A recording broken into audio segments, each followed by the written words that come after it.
지난주 트럼프 대통령의 갑작스러운 H-1B 비자 수수료 인상으로 귀국 대란이 벌어졌습니다. 불과 하루 만에 정책이 또다시 바뀌면서 비자 소지자들과 기업들이 큰 혼란에 빠졌습니다.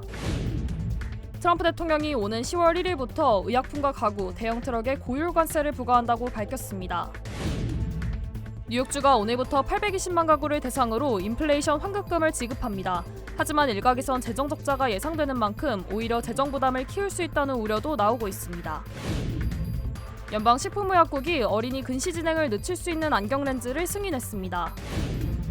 뉴욕 그랜드 센트럴 터미널에서 정전이 발생해 승객 수천 명이 휴대폰 불빛에 의존해 이동하는 등 큰 혼란이 빚어졌습니다. 변호사요? 미 법조계가 인정한 탁월한 실력. 좋은 변호사 한 명쯤 알고 있어야 한다던데. 사상 최고의 교통사고 보상금 1,250만 불. 정말 중요한 건데. 초고액 승소는 지금도 계속됩니다. 그러니까 그냥 이름만 들어도 탁 믿음이 가면 좋겠어요. 교통사고 및 각종 상해. 리차드 호프만 법률그룹 323-782-8600. 매일 아침 마리아, 샘, 알렉스, 에이미는 단지 비즈니스를 하는 게 아닙니다. 꿈을 만들어가고 있죠. CBB는 각 비즈니스의 이야기를 알고 고객 한 분 한 분께 꼭 맞는 솔루션을 제공합니다. 저희가 만드는 것은 단지 금융거래 관계가 아닙니다. 고객 한 분 한 분과의 파트너십입니다. CBB뱅크, 고객 한 분 한 분을 위한 금융 파트너십을 만듭니다. 여러분 안녕하십니까? 9월 26일 첫 소식입니다.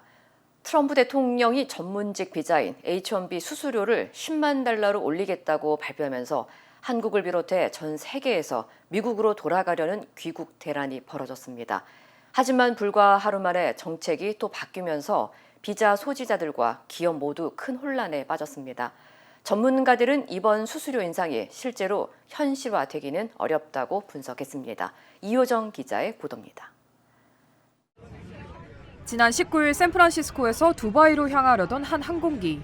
이륙을 앞두고 갑자기 승객들이 자리에서 일어나더니 기내가 순식간에 아수라장으로 변합니다. 어딘가로 급히 전화를 걸며 불안해하는 승객들의 모습도 보입니다. 곧이어 기장의 안내 방송이 흘러나옵니다. Ladies and gentlemen, it's the captain speaking. Due to the current circumstances, obviously, that are unprecedented for us here at Emirates, we are aware that a number of passengers do not wish to travel with us, and that's perfectly fine.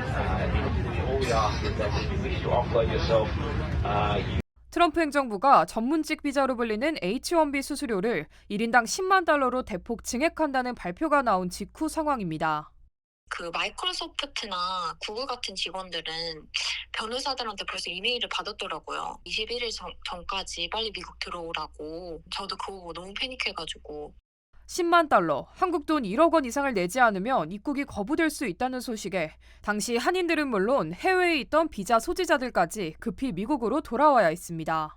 급하게 이제 캘리포니아 가는 비행기를 찾아봤는데 그게 밤 8시 반이더라고요. 그럼 저한테 너무 늦은 거예요. 벌써 6시니까. 공항 가는데도 1시간 걸리고 패닉하다가 생각해보니까 하와이는 이제 좀 더 짧은 비행기 시간이니까 지금 당장이라도 출발하면 탈 수 있겠다. 이거 빨리 비행기만 타면 되는 거니까 그냥 택시 타고 공항 도착했죠. 정신없이 미국에 들어왔지만 상황은 곧바로 뒤바뀌었습니다. 수수료를 기존보다 100배 올리겠다고 발표한 지 불과 하루 만에 이번 증액은 신규 비자 신청자에게만 적용된다는 발표가 나온 겁니다. 이 밖에도 연간 수수료가 아닌 일회성 수수료라고 말을 바꾸는 등 오락가락한 정책으로 비자 소지자들은 물론 기업들까지 혼란은 더욱 커졌습니다. 지금 실제로 H-1B가 어떻게 보면 좀 낮은 임금으로 외국인들한테 이 전문 직종을 완전히 대체하는 그런 상황이다. 그래서 이게 지금 H-1B 비자 시스템 자체가 지금 남용이 돼서 이렇게 해야 된다라는 포고문이 나왔거든요. 2025년 회계연도 기준 아마존은 H-1B 비자 소지자 10,000명 이상을 고용하고 있는데 1인당 10만 달러 수수료가 적용될 경우 부담해야 할 금액은 무려 10억 달러가 넘습니다. 이런 상황이 현실화되면 미국 경제에 미칠 타격도 적지 않을 것으로 분석됩니다.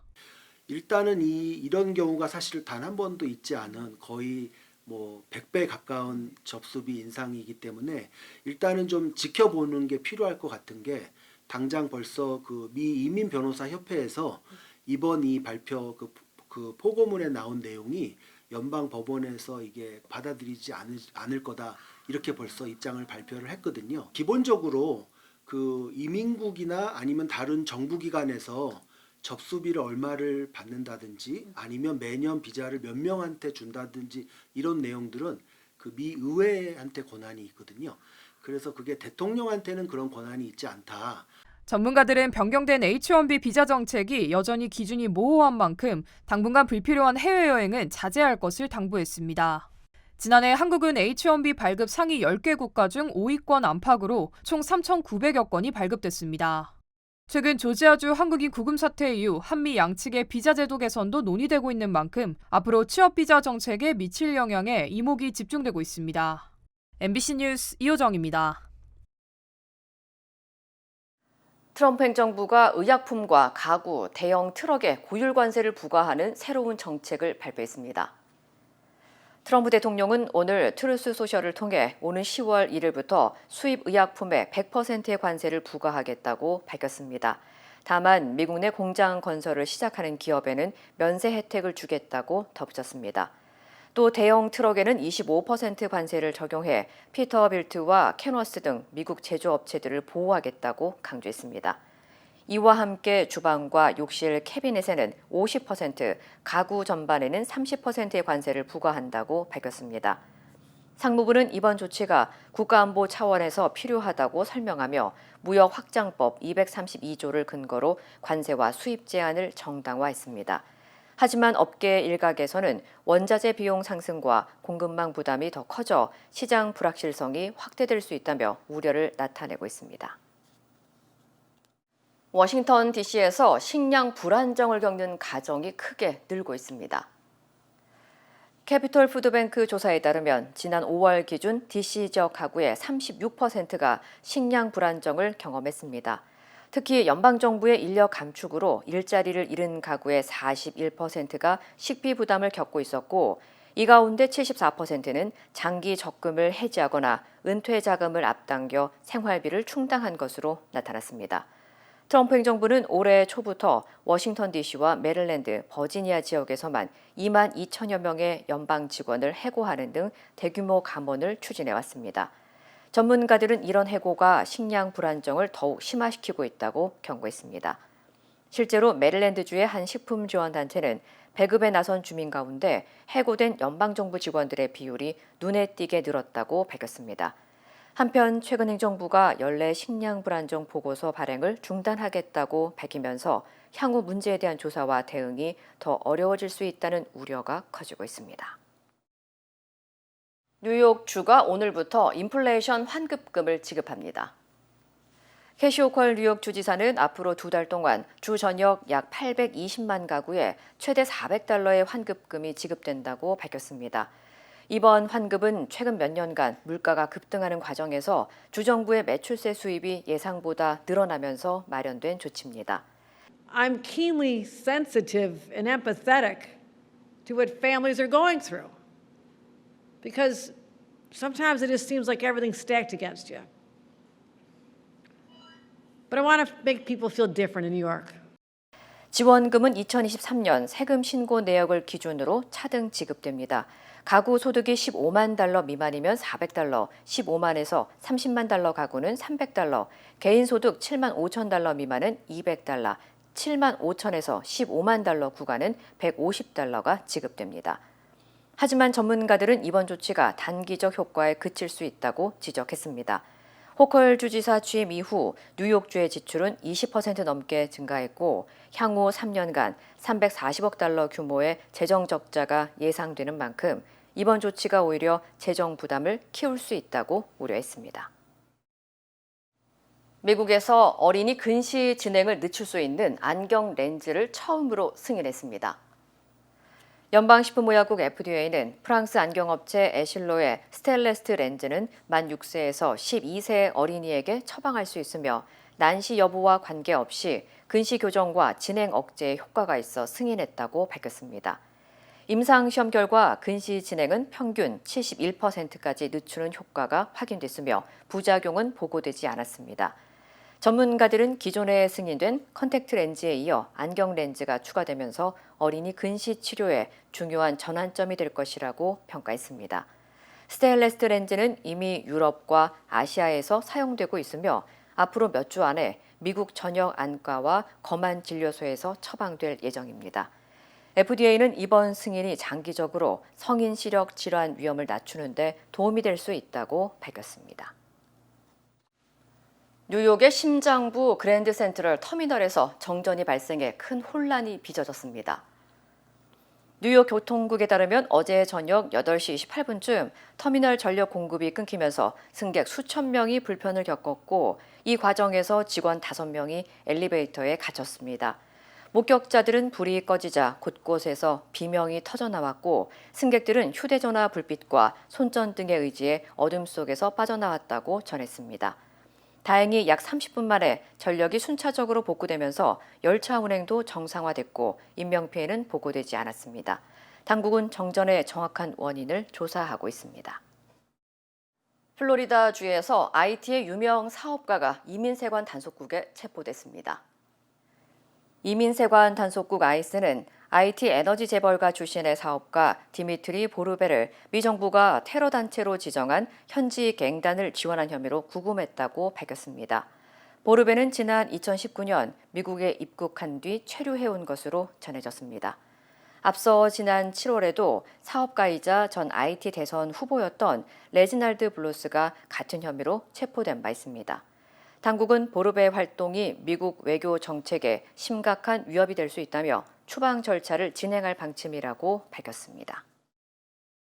텍사스주에서 트랜스젠더의 공공시설 이용을 제한하는 법안이 곧 시행됩니다. 그렉 에버트 주지사는 지난 22일 학교와 교도소 등 공공기관의 화장실과 탈의실을 출생 성별에 따라 사용하도록 하는 법안에 최종 서명했습니다. 또 시민이 의심되는 상황을 목격할 경우 신고할 수 있도록 하는 조항도 포함됐습니다. 이에 대해 성소수자 인권단체들은 개인의 성 정체성과 사생활을 무시한 차별적 조치라며 강하게 반발했습니다. Even though the letter of this law is plainly written, the intent of the law is really about trying to keep transgender, non-binary, and intersex Texans from being able to participate in public life here in the state of Texas. 이 법안은 오는 12월 4일부터 발효되며 이를 위반한 기관에는 최대 12만 5천 달러의 벌금이 부과될 예정입니다. 월마트에서 판매된 즉석 미트볼 파스타 제품에서 식중독균 리스테리아 오염 가능성이 제기돼 주의가 요구되고 있습니다. 연방농무부는 프레시리얼름이 제조한 마켓사이드 링귀니 앤 비프 미트볼 파스타 제품에서 리스테리아균이 검출됐다며 공중보건 경고를 발령했습니다. 문제가 된 제품은 12온스 용기 포장 제품으로 유통기한이 9월 22일부터 10월 1일 사이로 표시돼 있으며 전국 월마트 매장에서 판매됐습니다. 이번에 확인된 리스테리아는 지난 여름 월마트와 크로거 매장에서 판매된 치킨 페투치니 알프레도와 동일한 균주로 당시 최소 17명이 감염되고 3명이 숨졌습니다. 연방질병통제예방센터 CDC는 리스테리아균이 임산부와 노인, 면역력이 약한 사람에게 특히 치명적일 수 있다며 소비자들에게 해당 제품을 섭취하지 말고 즉시 폐기할 것을 당부했습니다. 한국의 시젠 의료재단 산하 오픈헬스케어가 LA 지역의 임상시험센터를 공식 개소했습니다. 오픈헬스케어는 어제 가디나 지역에서 지역 인사와 커뮤니티 주요 리더 100여 명이 참석한 가운데 임상시험센터와 연구실 출범 기념식을 진행했습니다. 오픈헬스케어는 개인 선택에 맞춘 질병 검사, 셀프 테스트, 클리닉 방문, 종합검진 등 다양한 서비스를 제공하며 한국 전문 의료기관과 협력해 진단, 치료, 사후 관리까지 아우르는 한국형 통합 헬스케어 모델을 선보일 계획입니다. 특히 한국의 최신 분자 진단 솔루션을 기반으로 공공 그리고 민간 의료기관과 고객들에게 신속한 진단검사 서비스를 제공할 예정입니다. 여기 미국에서는 특히나 없었던 건강검진 같은 것들이 실제로 이제 제공하기가 어려운데 저희가 워낙 그 한인 사회에서는 그 니즈도 많고 또 항상 그 필요성을 느끼고는 있지만 없는 그런 이제 건강검진 중심의 이제 서비스들을 앞으로는 제공할 예정입니다. 그 환자분들이 클리닉이나 의사를 찾아오시는 게 아니고 저희가 채열사들이 또 직접 그 집이나 또 오피스로 방문을 해서 그 필요한 샘플들을 채취를 해서 그 환자분들은 그 계신 곳에서 그 결과를 받을 수 있도록 이제 그런 서비스들이 조만간에 론치가 될 예정입니다. 오픈 헬스케어는 현재 미국 LA뿐만 아니라 카자흐스탄, 베트남 등 아시아 지역에도 진출해 글로벌 의료 네트워크를 확장하고 있습니다. 이어지고 있다. 내 손에서 가능성으로 이어지고 있다. 가능성이 도전으로 이어지고 있다. 도전이 성공으로. PCB의 능력이 나의 능력으로. 내가 만난 새로운 능력. PC빌리티 PCB뱅크. 우리는 세대도 다르고 신념과 생각도 다르지만 한 가지는 같습니다. 우리는 모두 이곳 미국에서 함께 살아가는 한인입니다. 함께 울고 함께 웃으며 서로를 아끼는 따뜻한 공동체. MJ보험은 한인들의 힘을 믿습니다. 언제나 한인 사회와 함께하는 MJ보험. 나를 진심으로 이해해주는 메디케어 플랜이 있다면 어떨까요? 나에게 익숙한 문화, 나에게 필요한 의료보험, 나에게 편안한 장소, 내가 사용하는 언어로 나를 배려해주는 곳, 그런 플랜이 있습니다. 클레버케어 헬스 플랜을 만나보십시오. 여러분의 웰빙을 우선으로 생각하는 곳, 보다 풍요로운 삶을 원하시는 여러분들을 위해 더 많은 것을 누릴 수 있는 메디케어 플랜으로 함께하겠습니다. 건강과 웰니스, 당신의 방식으로. 국가 전산망의 심장부로 볼 수 있는 대전의 국가정보자원관리원에서 한국 시간으로 어제 저녁 화재가 발생했습니다. 밤샘 진화 작업에도 리튬이온 배터리에서 시작된 불은 10시간 넘게 꺼지지 않고 있는데요. 이번 화재로 온라인 정부 서비스도 대거 마비됐습니다. 이혜연 기자입니다. 불은 어제 저녁 8시 20분쯤 건물 5층 전산실에서 시작됐습니다. 경찰과 소방당국은 배터리를 교체하기 위해 미리 전원을 차단하는 작업 도중에 리튬이온 배터리가 폭발해 불이 시작된 것으로 보고 있습니다. 160명 넘는 인력과 장비 60여 대가 투입돼 밤샘 진화 작업을 벌였지만 리튬이온 배터리 특성상 진압이 쉽지 않은 데다 국가 중요 데이터가 담긴 장비가 훼손될 수 있어 당초 이산화탄소 소화기와 소량의 물 등으로 확산 차단에 주력했고요. 불이 사그라지지 않자 전원을 차단한 채 방수 작업을 진행했습니다. 저희가 국가정보자원관리원이기 때문에 저희가 진화에 상당히 애로사항이 현재 있고 저희가 최대한 우리 국가정보원 자체에 피해가 발생하지 않도록 화재를 진압하고 있다는 거 현재. 불길이 다른 구역으로 번지지는 않고 있지만 190개 넘는 배터리가 연소하면서 밤새 강한 연기가 뿜어나왔습니다. 이 불로 외주업체 소속 40대 작업자가 화상을 입어 병원으로 옮겨졌고 직원 등 100여 명이 긴급 대피하기도 했습니다. 특히 온라인을 통한 정부 서비스가 대거 마비된 상태입니다. 모바일 신분증과 국민신문고, 정부24 등 70개 정부 서비스가 중단됐고 행정안전부와 기획재정부 등 정부 부처 홈페이지도 접속 장애가 이어지고 있습니다. 문자나 영상 등을 이용한 119 신고도 불가능해 전화로만 이루어지고 있습니다. 현재 큰 불길을 잡은 경찰과 소방당국은 잔불 정리를 마치는 대로 정확한 피해 규모와 화재 경위를 조사할 예정입니다. 지금까지 대전 국가정보자원관리원 화재 현장에서 MBC 뉴스 이혜연입니다. 윤석열 전 대통령이 79일 만에 다시 법정에 나왔습니다. 재구속된 뒤 재판 출석을 거부해오다 어제 재판에 출석했는데 법정 촬영과 중계가 이뤄지면서 윤 전 대통령 모습도 재구속 이후 처음 공개됐습니다. 윤상문 기자입니다. 내란 특검이 추가 기소한 윤석열 전 대통령 체포영장 집행 방해 혐의 첫 공판. 윤 전 대통령이 지난 7월 구속영장 실질심사 이후 79일 만에 외부의 모습을 드러냈습니다. 짧은 머리카락은 염색을 하지 않은 상태였고 이전보다 살이 빠진 모습이었습니다. 남색 정장 차림에 넥타이는 매지 않았고 가슴에는 3617 수용번호가 적혔습니다.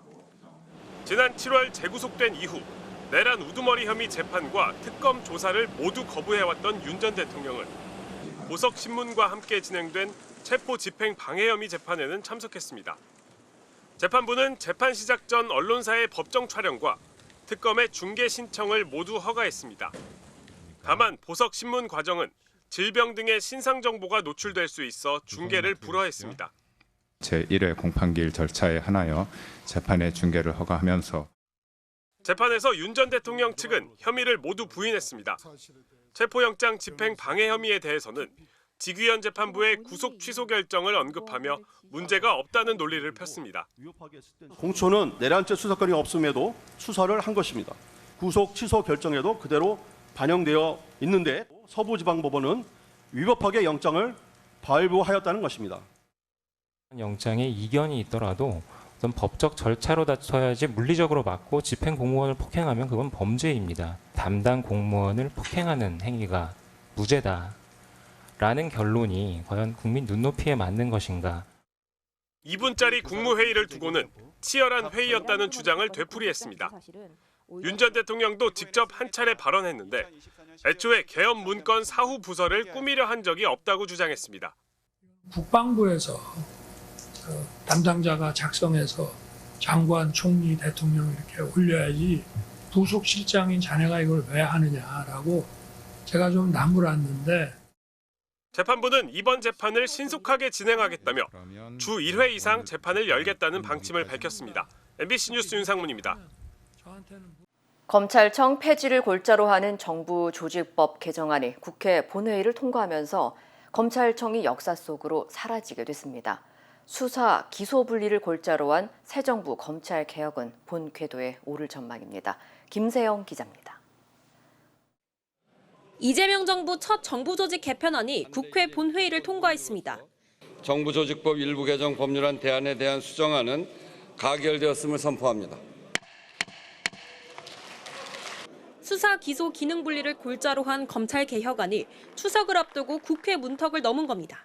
정부조직법 개정안은 전날 저녁 6시 반쯤 상정됐습니다. 국민의힘이 무제한 토론, 필리버스터를 신청하면서 법안 통과를 막아섰는데 민주당과 조국혁신당 등 여권이 24시간이 지나 표결로 필리버스터를 중단시켰습니다. 법안에 반대하는 국민의힘 의원들은 아예 표결에 참여하지 않았고 검찰개혁 법안은 여권의 압도적인 찬성으로 본회의를 통과했습니다. 정부조직법 개정안에는 검찰청 폐지뿐 아니라 기획재정부 분리와 기후에너지부 등 다른 부처 개편안도 담겼습니다. 기획재정부는 재정경제부와 기획예산처로 분리되고 예산처는 국무총리실 산하로 옮겨갑니다. 또 환경부를 기후에너지 환경부로 개편해 산업부가 맡았던 에너지 업무를 가져가게 됐습니다. 다만 검찰청의 수사기소 분리는 1년의 유예기간을 뒀기 때문에 검찰청이 실제로 문을 닫는 건 내년 9월이 될 전망입니다. 국회는 이어 방송미디어통신위원회 설치법을 본회의에 상정했는데 처리를 지연시키려는 국민의힘이 필리버스터에 돌입하면서 법안은 오늘 저녁쯤 여당 주도로 통과될 예정입니다. MBC 뉴스 김세영입니다. 주식회사 건영이 제안하는 한국 프리미엄 주거 라포르테 세종. 자연과 도시가 공존하는 얼반 네이처 라이프. 행정 복합 도시의 중심에서 누리는 저밀도 타운하우스. KTX, 제2경부 등 광역교통으로 서울과 주요 도시를 빠르게 잇고 국제 비즈니스 허브로 성장하는 세종의 미래가치를 품었습니다. 미주 교포 전용 분양 상담 지금 시작합니다. 라포르테 세종. 한국에서 머무는 집이 아닌 살아갈 집. 분양 문의 LNS 213-700-7414. 메디케어는 매년 건강보험을 5점 만점으로 평가합니다. 2025년 에스티바 헬스는 캘리포니아에서 4점 이상 받은 우수한 건강보험 중 하나입니다. 에스티바 헬스 가입하셔서 많은 혜택을 누리세요. 자세한 내용은 지금 바로 1888-688-8584로 전화주세요.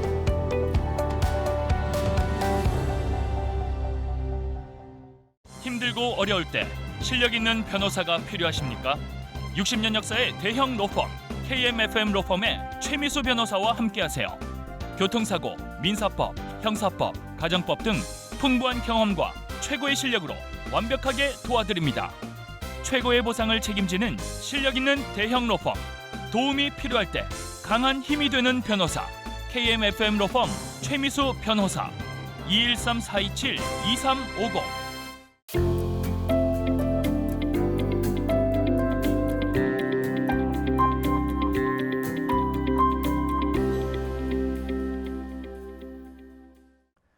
안녕하십니까. 오늘은 메디케어 자격, 특히 배우자의 기록을 통해 메디케어를 받을 수 있는 경우를 말씀드리겠습니다. 메디케어 파트 A, 즉 병원보험은 보통 40크레딧, 약 10년 정도의 근무 기록이 있어야 무료로 받을 수 있습니다. 하지만 본인에게 기록이 없더라도 배우자가 시민권자이고 충분한 근무 기록을 갖고 있다면 배우자의 기록을 사용해 자격을 얻을 수 있습니다. 단 배우자가 최소 62세 이상이어야 한다는 조건이 있습니다. 실제 예를 들어보겠습니다. 아내는 미국 시민권자로 세금 보고를 혼자 해왔고 현재는 61세이며 오는 12월에 62세가 됩니다. 남편은 한국에 살다가 최근 미국에 입국해 영주권을 받았고 10월에 만 65세가 됩니다. 이 경우 남편은 10월에 메디케어 신청 나이에 도달하지만 아내가 아직 62세가 되지 않았기 때문에 그 시점에서는 아내 기록을 근거로 무료 파트 A 자격을 얻을 수 없습니다. 기다렸다가 아내가 12월에 62세가 되는 즉시 남편은 무료 파트 A를 신청할 수 있고 이 경우에는 페널티 없이 가입이 가능합니다. 또 한 가지 중요한 점은 부부가 함께 세금 보고를 해온 경우라면 그 자체로 부부관계가 확인되지만 이렇게 남편과 아내가 따로 살고 세금 보고도 아내 이름으로만 해왔다면 혼인증명서가 반드시 필요합니다.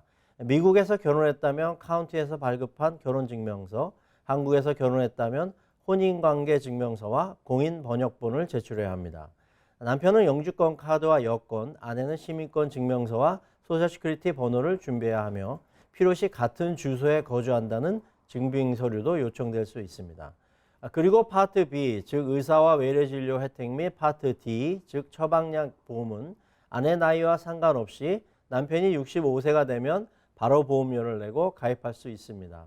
따라서 무료 파트 A가 조금 늦어지더라도 파트 B와 파트 D는 생일 달에 맞추어 가입하는 것이 유리합니다. 정리하면 본인 기록이 없어도 배우자의 일한 기록으로 메디케어를 받을 수 있고 단 배우자가 62세 이상이어야 한다는 점, 부부 공동 세금 보고를 했다면 혼인증명서가 필요 없지만 따로 살아왔다면 혼인증명서를 제출해야 한다는 점, 그리고 배우자가 62세 생일이 조금 늦더라도 그때 가입하면 페널티는 없다는 점을 기억하시면 되겠습니다.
이상으로 9월 26일 금요일 뉴스를 마칩니다. 시청해주신 여러분 고맙습니다.